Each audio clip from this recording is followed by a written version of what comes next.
میری شادی منور سے ہونے ہی والی تھی کہ میری ماں نے رولا ڈال دیا۔ وہ شروع سے اس رشتے کے خلاف تھی۔ یہ بات نہ تھی کہ منور میں کوئی عیب یا خرابی تھی، وہ تو نہایت شریف اور باوقار تھا۔ مسئلہ یہ تھا کہ امی شروع ہی سے چاچی سے خار کھاتی تھی۔ اس کی ایک وجہ یہ تھی کہ چچا کی آمدنی قلیل تھی۔ وہ ایک معمولی سرکاری ملازم تھے اور ان کے 5 بچے تھے۔ ہر وقت ان کے گھر میں دال روٹی کے لالے پڑے رہتے، جبکہ والد صاحب کا بزنس اچھا چل رہا تھا اور ہمارے گھر میں خوشحالی کا راج تھا۔ ابو اپنے چھوٹے بھائی یعنی منور کے والد سے بہت محبت کرتے تھے، ان کی باقاعدہ مالی مدد کیا کرتے تھے۔ میری والدہ کو یہ بات قطعی گوارا نہ تھی کہ ان کا شوہر اپنے بھائی کے کہنے پر خرچہ کرے، بس وہ اسی کارن بہانے سے چچی سے جھگڑتی اور تانا زنی کرتی رہتی تھی۔ شروع میں ہم ایک ہی گھر میں رہتے تھے۔ جب والدہ اور چچی کے بیچ کشیدگی بڑھنے لگی تو ابو نے اس مسئلے کا حل نکالا کہ اپنے برابر والا مکان ان کو خرید کر دے دیا اور وہ نئے گھر میں سکونت پذیر ہو گئے۔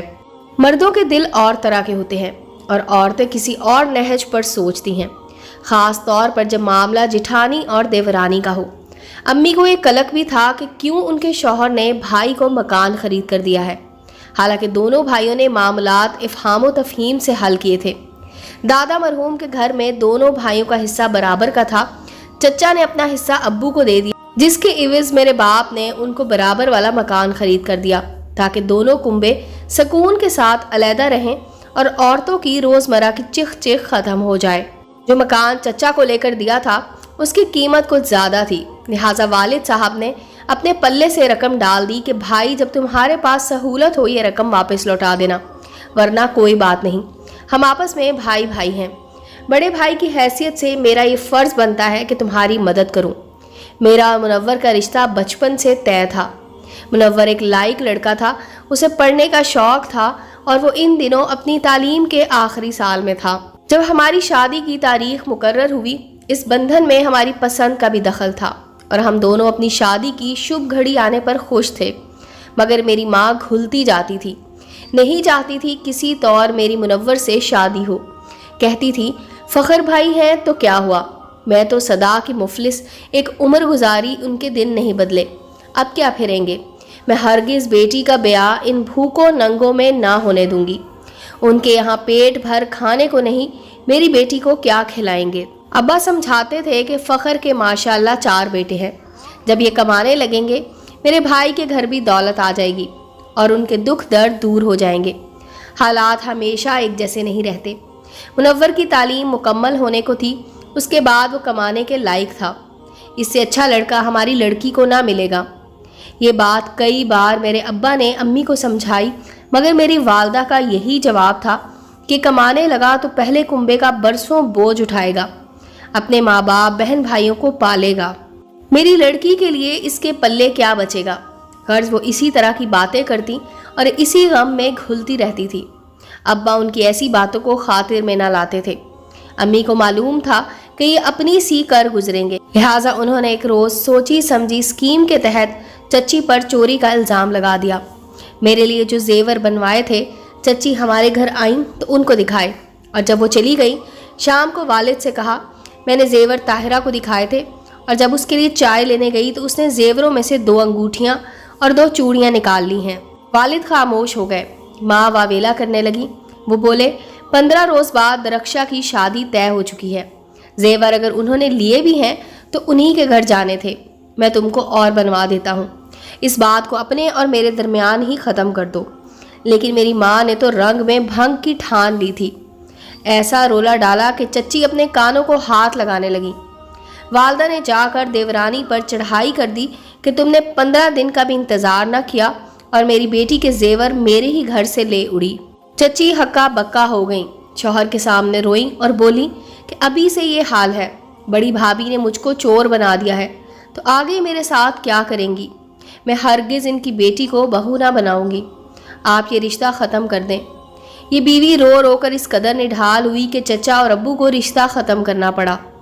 دونوں بھائی تو غمزدہ تھے ہی، ہماری بھی جان پر بنی تھی، کیونکہ منور اور میں اس رشتے پر خوش تھے۔ خیر جو قسمت کا لکھا تھا ہو گیا اور رشتہ ختم کر دیا گیا۔ مجھ کو تو صدمے سے سانس لینا دشوار ہو رہا تھا، منور کا بھی یہی حال تھا۔ وہ بددل سا ہو کر گھر سے چلا گیا اور ہاسٹل میں رہنے لگا، اور میرے جسم میں اب صرف جان باقی تھی، جیسے رونا رہی تھی۔ اس دکھ سے نجات پانے کا بھی کوئی راستہ نہ تھا۔ ان دنوں میں نے میٹرک پاس کیا تھا۔ والد نے غمزدہ دیکھا تو کالج میں داخلہ کرا دیا تاکہ دھیان کسی طرف لگے، مگر امی کو میری شادی کی فکر ستانے لگی۔ وہ چاہتی تھی کہ کسی دولت مند گھرانے میں میری بیٹی بیاہی جائے۔ ملنے جلنے والیوں کے ذمے لگایا کہ امیر خاندان کا کوئی رشتہ ہو تو نظر میں رکھنا اور میری درخشا کے لیے بات کرنا۔ ایک سہیلی کے توسط سے ایک امیر گھر کا رشتہ مل گیا۔ یوں قریبی عزیزوں کو ٹھکرا کر غیروں میں بات پکی کر دی۔ حالانکہ وہ بالکل انجانے لوگ تھے، مگر شاندار کوٹھی میں رہتے تھے اور دولت کی ریل پیل تھی۔ امی بہت خوش تھیں کہ اچھا رشتہ مل گیا ہے، سو اب میری بیٹی عیش کرے گی۔ شادی کی تاریخ مقرر ہو گئی اور تیاریاں شروع کر دی گئی۔ والدہ کو لگا کہ جو چیز بیٹی کو دینے کے لیے بنائی ہے وہ اس کے امیر سسرال والوں کے شایان شان نہیں ہے۔ زیادہ اور قیمتی جہیز ہونا چاہیے تاکہ سسرال میں عزت اور قدر ہو۔ بھائی سے کہتی، احسان بیٹا دیکھو کسی چیز کی کمی نہ رہ جائے، لیکن جس قدر وہ جہیز بناتے جاتے تھے ان کے مطالبات بڑھتے جاتے تھے۔ سب گھر والے ایک دوسرے کا منہ دیکھ رہے تھے۔ آخر امی نے میری ہونے والی ساس سے جا کر بات کی کہ ابھی بھی اگر جہیز کم ہے تو وہاں سے جا کر بیٹے کو بیاہ لاؤ جہاں اس سے زیادہ جہیز کی امید ہو۔ ان کو اس جواب کی توقع نہ تھی، وہ سٹ پٹا گئیں۔ ساس صاحبہ نے کہا، نہیں ہمیں اور جہیز نہیں چاہیے، ہم کو تو صرف لڑکی چاہیے۔ اس پر بھی میرے والدین نے دل کھول کر جہیز دیا تھا کہ ایسا نہ ہو کسی چیز کی کمی ہماری بیٹی کا گھر اجاڑ دے۔ میری شادی تو ملتوی نہ ہوئی، مگر سسرال والوں نے امی کی کہی بات کو اپنی توہین سمجھا۔ شادی ہو گئی، حق مہر میرے والدین نے شرعی لکھوایا اور میں رخصت ہو کر سسرال آ گئی۔ پہلی رات ہی دلہا نے بتایا کہ تمہاری ماں کی اس بات سے امی بہت خفا تھی اور اپنی بے عزتی کا بدلہ لینے کو یہ منصوبہ بنا لیا تھا کہ جب نکاح کے وقت آپ کے لوگ زیادہ حق مہر لکھوانے لگیں گے تو ہم بارات لوٹا کر لے جائیں گے، اس طرح تم لوگوں کی خوب رسوائی ہوگی۔ حالانکہ میں اس بات کے حق میں نہ تھا، لیکن والدہ اور میرے بھائی بہن یہی سوچ رہے تھے۔ یہ تو تمہاری قسمت اچھی تھی جو تمہارے والدین نے زیادہ نہ لکھوایا، ورنہ آج تم دلہن بنی ماں باپ کی دہلیز پر بیٹھی رو رہی ہوتی۔ یہ سن کر تو میں سناٹے میں رہ گئی۔ میں نے اس بات کو دل میں دفن کر دیا اور کسی سے بھی ذکر نہ کیا۔ یہ بات کسی سے کہنے والی بھی نہ تھی، لیکن میری کینہ پرور ساس نے اس بات کو دل سے نہ نکالا اور میرے والدین سے بگڑی رہیں۔ ہر بات میں نوک جھونک، مجھ سے بدسلوکی اور جہیز میں 100 نقص۔ کہتی، لوگ تو اس سے بھی اچھا اور زیادہ دیتے ہیں اپنی بیٹیوں کو۔ میں ان باتوں کو اس وجہ سے نظر انداز کرتی رہی کہ نئی زندگی کی شروعات ہے، بدمزگی نہ ہو جائے۔ نہ جانے میری ساس کا دل کتنا کٹھور تھا کہ انہوں نے امی کے ایک جملے کو معاف نہ کیا۔ ایک روز میرا بھائی ملنے آیا، کہنے لگی کہ اپنے رشتہ داروں سے کہہ دو کہ ملنے نہ آیا کریں، یہ کیا روز روز منہ اٹھائے چلے آتے ہیں۔ میں نے کہا، امی جان یہ دور کے رشتہ دار نہیں، یہ رشتہ بھائی اور بہن کا ہے۔ بولی، مجھے کیا خبر بھائی ہے یا کوئی اور بھائی بن کر آ جاتا ہے۔ میں نے کانوں پر ہاتھ رکھ لیے اور میرا بھائی غصے سے لال ہو گیا۔ بھلا سگی بہن کے بارے میں کوئی بھائی ایسی بات کہاں برداشت کر سکتا ہے؟ وہ بھی میری ساس کے سامنے اکڑ گیا، تنک کر بولا، میں اپنی بہن کو لینے آیا ہوں اور ابھی لے کر ہی جاؤں گا۔ اس بات پر جھگڑا ہوا اور میں روتی ہوئی میکے چلی آئی۔ میں گھر نہ اجاڑنا چاہتی تھی، لیکن بھائی نے کہا، تم بیٹھی رہو آرام سے، تمہارا میاں لینے آئے گا تو چلی جانا، ابھی ہم زندہ ہیں۔ ہم شرافت میں چپ ہیں اور یہ لالچی لوگ دولت کے غرور میں ہم کو گرا پڑا سمجھ رہے ہیں۔ اپنی قدر و قیمت انسان کو خود کرانی پڑتی ہے۔ یوں بات بڑھ گئی اور نوبت طلاق تک پہنچ گئی۔ یہ بدنامی کا داغ میری قسمت میں تھا سو لگ گیا، حالانکہ میں ایسا نہ چاہتی تھی۔ اب والدین کو دن رات میرا غم کھانے لگا۔ ماں مجھ کو دیکھ کر آہیں بھرتی، حالانکہ اس طلاق میں میرا تو کوئی قصور نہ تھا، پھر بھی والدین کو دکھی دیکھ کر میں خود کو مجرم سمجھتی تھی۔ ایک ملنے والی خاتون رشتہ لائی، مگر مجھے شادی سے نفرت ہو گئی تھی۔ انکار کر دیا۔ وہ عورت سمجھانے لگی، بیٹی سبھی لوگ ایک جیسے نہیں ہوتے، یہ لڑکا اچھا ہے، اکیلا ہے، ماں باپ بھی نہیں ہے، ایک منہ بولا بھائی ہے، اسی کے پاس رہتا ہے، اپنا گھر بسانا چاہتا ہے، ایک بار سوچ لو۔ امی سے بھی کہا کہ ایک دفعہ مل تو لو، خاتون کے اصرار پر امی اس سے ملی۔ لڑکے کی شکل بھولی بھالی اور میڈیکل کا طالب علم تھا۔ میری ماں کو امی امی کہتے نہ تھکتا تھا۔ امی سیدھی سادی اس کی باتوں میں آ گئی اور یہ لڑکا ان کو پسند آ گیا۔ بھائی ناراض تھے کہ ایسے رشتے مت کرو جس کے ماں باپ کا بھی پتہ نہ ہو، مگر ماں کہتی تھی کہ ہاں کر دو۔ امی نے اس کو میرے متعلقہ ہونے کے بارے میں بتا دیا۔ اس نے کہا، امی جان یہ تو ولیوں کی بیٹیوں کے ساتھ ہوا ہے، ہم کیا چیز ہیں؟ غرض امی کی اس نے اس قدر چاپلوسی کی کہ انہوں نے ہر ایک سے کہہ سن کر سبھی کو راضی کر کے میرا نکاح اس کے ساتھ کر دیا۔ اس کا نام نوید تھا۔ میری والدہ کو باور کرایا کہ ابھی حالات ضرور مشکل ہیں، کوئی مجھے سپورٹ کرنے والا بھی نہیں، ٹیوشن پڑھاتا ہوں تو تعلیمی اخراجات بھرتا ہوں، لیکن میری قسمت ثمر لائے گی، ایک دفعہ ڈاکٹر بن جاؤں گا تو دکھ دور ہو جائیں گے۔ امی نے سوچا امیروں کو دیکھ لیا، کوئی بات نہیں کہ ایک لڑکا غریب ہے، محنتی تو ہے، مستقبل اچھا ہوگا، اسی کو آسرا دے دوں۔ شادی کا خرچہ بھی دیا، نکاح کے کپڑے خود خریدے، مکان کرائے پر لے دیا، سامان بھی سیٹ کر دیا کہ جب تک لڑکا کماؤ ہو جائے میری بیٹی تکلیف میں نہ رہے۔ گویا نئے سرے سے جہیز بنایا، اسے ایک پائی بھی خرچ نہ کرنا پڑی۔ امی سے وہ کہتا تھا میں کتنا خوش نصیب ہوں کہ اتنی اچھی لڑکی مجھے مل گئی ہے، اور بنا بنایا گھر بھی۔ مجھے سہارا چاہیے تھا، ماں کا پیار چاہیے تھا۔ امی سوچتی تھی کہ میری متعلقہ بیٹی کو کنوارا لڑکا مل گیا ہے اور یہ اجڑی ہوئی بس گئی ہے۔ یہ نہ سوچا کہ اجڑی ہوئی کو زیادہ اجاڑنے کا سامان ہو گیا ہے۔ پہلے پہل بڑی چاہت نوید نے دکھائی، میں نے بھی سوچا چلو اچھا ہے، کچھ نہ صحیح محبت تو ملی، محبت رہی تو سب کچھ مل جائے گا۔ شروع دنوں میں لحاظ تھا، یہ جو فرمائش کرتے امی پوری کر دیتی۔ میرا آخری تعلیمی سال ہے، بس کشتی کنارے لگنے کو ہے، پھر جو کماؤں گا سبھی درخشا کا ہوگا۔ امی بیچاری نے ساری جمع پونجی نوید کی پڑھائی پر لگا دی۔ نوید نے بہت سے دوستوں سے قرضے لیے ہوئے تھے، وہ بھی میری ماں نے ادا کر دیے تاکہ قرض خواہ اس کو تنگ نہ کریں اور یہ سکون سے پڑھ سکے۔ تعلیم مکمل ہو گئی تو ہاؤس جاب سٹارٹ ہو گئی، تب بھی مجھے اپنے بھائیوں کے سامنے ہاتھ پھیلانے پڑتے۔ نوید کی خاطر میں نے اپنا زیور تک فروخت کر دیا کہ آج نہیں تو کل یہ اسپیشلسٹ ڈاکٹر بن جائیں گے۔ ان کے اخراجات بڑھتے گئے، آئے دن کوئی نہ کوئی بھاری خرچہ نکل آتا تھا۔ منہ لپیٹ کر پڑ جاتے، میں سمجھاتی تو کہتے اور کس سے مانگوں، تمہارے سوا کون ہے میرا۔ انہوں نے مجھے بے غیرت بنا دیا۔ ماں باپ بھائی کے بعد اب رشتہ داروں سے بھی میں قرض مانگنے لگی۔ خدا خدا کر کے تعلیم مکمل کر لی اور ڈاکٹر بن گئے۔ میں نے مانا کہ میرے دکھوں کے دن تمام ہو گئے ہیں، اب سکھ کی گھڑیاں آئیں گی۔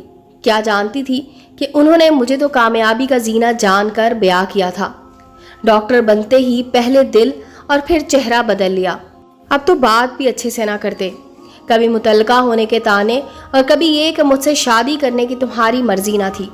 تم کو تو اپنے پہلے خاوند کی یاد ستاتی تھی، لگتا ہے ابھی تک تمہارے دل میں اسی کا خیال ہے۔ میں نے سنا ہے کہ تمہارے بھائیوں نے زبردستی تم کو طلاق دلوائی تھی۔ مجھے ڈر ہے کہ کہیں تم سابقہ شوہر سے چھپ چھپ کر نہ ملتی ہو۔ میرے ہر ایک رشتہ دار سے پوچھتے کہ پرانی بات کیسے ختم ہوئی، کبھی کہتے کہ اس سے ملواؤ، دیکھنا چاہتا ہوں وہ کیسا ہے۔ جانے نوید کی غیرت یہ کیسے گوارا کرتی تھی۔ میں تو یہ باتیں سن کر رونے بیٹھ جاتی، ہاتھ جوڑتی کہ وہ میری قسمت میں تھا جو ہو گیا، سانپ چلا گیا، اب لکیر کو نہ پیٹو۔ میں نے ان لوگوں پر لعنت بھیج دی مگر یہ نہ مانتے۔ 2-4 دنوں بعد پھر میرے سابقہ شوہر کا تذکرہ چھیڑ دیتے، جس سے مجھے تکلیف ہوتی تھی۔ تذکرے سے ہٹتے تو اور بات شروع کر دیتے، کہتے تھے کہ سنا ہے تمہاری شادی تمہارے چچا زاد سے ہو رہی تھی، تاریخ بھی طے ہو گئی تھی مگر نہ ہو سکی۔ کیا ہوا تھا؟ تم کو تو بہت دکھ ہوا ہوگا۔ تمہارے رشتہ دار کہتے ہیں کہ تم لوگوں کی بچپن کی منگنی تھی، اگر تم کو منور پسند تھا تو اسی سے کیوں نہ کر لی تم نے شادی؟ وہ تو ابھی تک کنوارا ہے، تم سے شادی نہ ہو سکنے کے غم میں۔ اچھا ماں نے نہ ہونے دی ہوگی، مجھ سے جو کرانی تھی ایک ڈاکٹر سے۔ ڈاکٹر داماد چاہتی تھی نا وہ۔ اب بھی اگر چاہو تو میں تمہاری خوشی پوری کر سکتا ہوں، تمہارے راستے سے ہٹ جاتا ہوں۔ تمہارے بہت احسانات ہیں مجھ پر، مجھے ڈاکٹر بنایا ہے، تو کیا میں اس احسان کے بدلے تمہارے دل کی خوشی پوری نہیں کر سکتا؟ نوید کی یہ باتیں مجھ کو گھائل کرنے لگیں۔ یقین نہ آتا تھا کہ واقعی یہ شخص ایک ڈاکٹر ہے۔ کیا ایسی سطحی سوچ کا انسان بھی ڈاکٹر ہو سکتا ہے؟ میں چکرا جاتی تھی۔ میں نے تو خوشیوں کے خواب دیکھے تھے، پھولوں کی چاہ کی تھی، مگر کانٹوں میں دامن الجھ گیا۔ میں نے صبر کیا یہ سوچ کر کہ ایک بار طلاق ہو گئی ہے، دوسری بار ہو گئی تو لوگ کیا کہیں گے؟ وہ تو مجھ ہی کو دوشی ٹھہرائیں گے۔ خود نوید مجھ کو طلاق نہ دے سکتے تھے کہ اس بار امی نے حق مہر بھی خوب سارا لکھوایا تھا، کیونکہ صاحب کا تجربہ برا رہا تھا۔ نوید کو دراصل اب کسی لیڈی ڈاکٹر سے شادی کرنے کی سوجی تھی، لہٰذا چاہتے تھے کہ میں اتنی پریشان ہو جاؤں کہ خود طلاق لے لوں۔ میں نے سوچ لیا کہ بے شک دوسری شادی کرتے ہیں کر لیں، مگر میں طلاق نہ لوں گی۔ یوں ہی روتے دھوتے ہماری شادی کو 6 سال گزر گئے۔ ابھی اپنے پیروں پر کھڑے ہو گئے تھے، ہسپتال میں ملازمت مل گئی، اچھی تنخواہ مل رہی۔ میں ان کو جاہل اور کمتر نظر آنے لگی۔ کئی نو عمر حسین لیڈی ڈاکٹرز ان کے ساتھ کام کرتی تھی۔ ان کے دل میں ہوک اٹھتی کہ ان میں سے کوئی میری شریک حیات ہونا چاہیے تھی، کیوں نہ ہوئی۔ سب اسی طرح لالچی نگاہوں سے ان کو دیکھتے تھے۔ یہ خدا کی مرضی کہ مجھے بدنصیب کو اولاد نہ ہوئی اور نوید کو دوسری شادی کا بہانہ مل گیا۔ مجھ سے دوسری شادی کی اجازت مانگنے لگے۔ کچھ دن سوچنے کے بعد میں نے اجازت نامے پر دستخط کر دیے اور اپنے والدین کو نہ بتایا، کیونکہ میں دوبارہ طلاق کا ٹیکہ اپنے ماتھے پر نہ لگوانا چاہتی تھی۔ مرد میں خرابیاں ہوں تو بھی سارے قصور عورت کے نام لکھ دیے جاتے ہیں۔ اب یہ مجھے بانجھ ہونے کے طعنے دینے لگے۔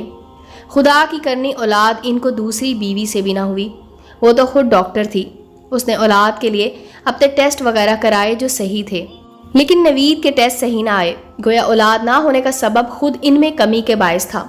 ان کی دوسری بیوی نے تبھی طلاق لے لی اور ان کو بدنام بھی کیا۔ یہ پھر لوٹ کر میرے پاس آ گئے، کہتے تھے اس عورت نے مجھے سکون دینے کی بجائے میرا رہا سکون بھی لوٹ لیا تھا۔